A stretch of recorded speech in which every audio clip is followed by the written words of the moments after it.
cover it over again. So the more mulch you can use, the better, so you can keep in ground cover. So it means that there isn't an urge for that ground cover itself. Self-teaching. Stuff you don't want to grow, stuff you do want to grow as well. You might grow some things in pots. What we're sort of talking about here today is the different kinds of systems that are available for people depending on what their needs are. You know, for people who've just got household food scraps that they're trying to get rid of, something like the worm farm that you can see down here is quite a good system to use. It's a nice simple system that can sit on your back doorstep, that can just, you know, can go on your veranda or whatever, just as long as it's kept sort of shady and cool. And your food scraps can just basically be popped on the top. I've got a little bit of horse manure on the surface of this one, because the worms really like that. And gradually over time, the worms will work their way up through this material, and they turn it into this wonderful product we call vermicast. You can see a little worm in there. The worms don't really like the light, so they tend to burrow away from the light. These are what we call tiger worms, ravenous little beasts. Very good to have in your compost, in your worm farm.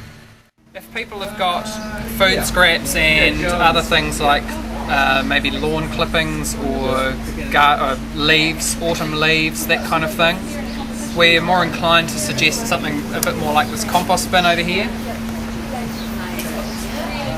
You can fit a lot more material in something like this. And the good thing about this is that it's kind of contained. You can actually fit more material in here than you can in your worm farm. Okay, good. Terrific. And the key that we're trying to get across to people with all of this stuff is that it's a matter of mixing your material together. So if you have a lot of what we call green material or nitrogen rich material, like you can see in front of you in these buckets here, things like grass clippings, weeds from your garden, and food scraps. Now these are all kind of moist and kind of nitrogen rich. What you need to do is you need to sort of mix those and get a bit of a balance happening with the brown kind of carbon rich materials that you can see in these buckets. And what we've got here is shredded tree prunings, which you can see are quite dry and brown. Shredded newspaper, another good dry product that lots of people have at home. Right. Garden leaves, especially at this time of year, stacks of these around. And the basis of composting is getting a good mixture between that brown carbon-rich material and the green nitrogen-rich material. Yeah. Containing it in something like a compost bin like this, or we have some posters here that show some different systems that people can use. If people want to use an enclosure, something like this, or you can have tumblers, you could use a bathtub full of worms. There's a system for everybody, basically, and it depends what you're trying to do. If you're trying to get rid of your garden waste as well as your food waste, you probably need a slightly bigger system. If you're just getting rid of your food waste, a worm farm is quite good. And the latest new thing that is getting really popular these days is this product called Bokashi, which you can see down here. Well, I just see whether I'm missing out on something. The way this system works is that we have this dry sawdust bran mixture. I don't really like the idea of having to buy stuff, which you can't quite smell on screen, but if you could smell it, it's kind of a bready, branny, yeasty kind of smell. It's actually really pleasant. This stuff is inoculated with microorganisms, and the beauty of this is that when you are filling your bucket with food scraps, these are the buckets here. If I get the lid off. Oh, the actual, okay. So how much is that? This bucket's got holes in the bottom so that you can get liquid draining out. The liquid is a fabulous liquid fertiliser. You basically throw your food scraps in here, chuck in a little bit of this compost zing stuff, this dry product here, push it down with a potato masher or an old bottle or something, chuck on a little bit more of the compost zing product, more food scraps, more compost zing, press it down.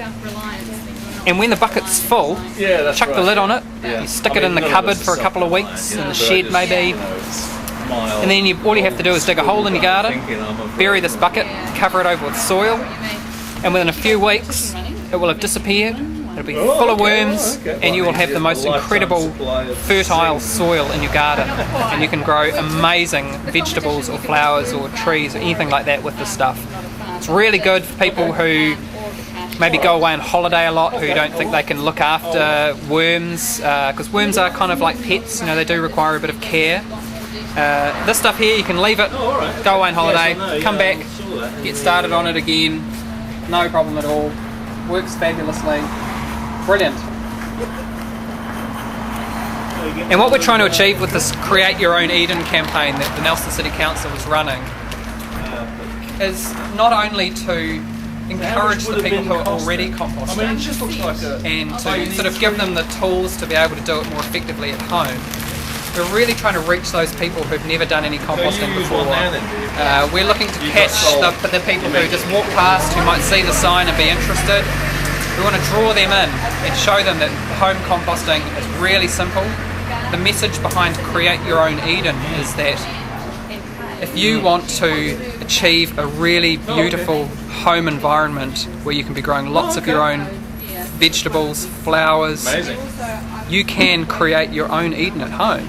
And what better way to do it than stopping throwing some stuff in your rubbish bin that you could be using to produce a wonderful garden at home? Why pay to get rid of it when you can use it for your own benefit? And that's pretty much the whole campaign. The City Council runs a subsidy system on buying worm farms, bokashi buckets and compost bins.